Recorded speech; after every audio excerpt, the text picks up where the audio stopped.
let's move on to the running backs and Chuba Hubbard, who broke out last year. He was tied for 14th in fantasy points among running backs. He averaged over 16 points per game, and he's got a really good matchup this week against the Jaguars.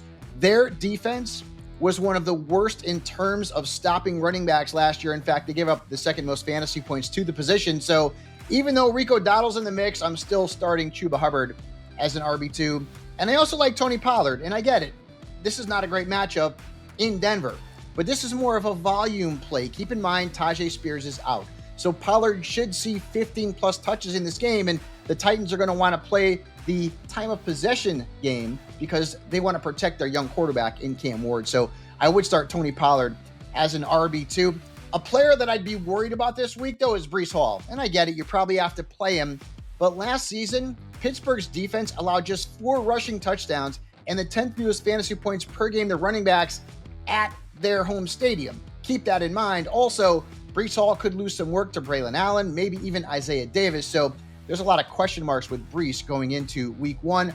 I'm also going to fade Nick Chubb. And this may seem like low-hanging fruit, but because he's going to be the starter in Houston, he's going to be flexed in a lot of fantasy leagues. Remember, Joe Mixon is out. We don't know when he's coming back, but Chubb is not the same player who was a fantasy star several years ago with the Cleveland Browns, and he could be sharing some of the workload with Dameon Pierce and maybe Woody Marks. So I would beware Nick Chubb this week. If you need him as a flex, you can start him, but I would temper my expectations.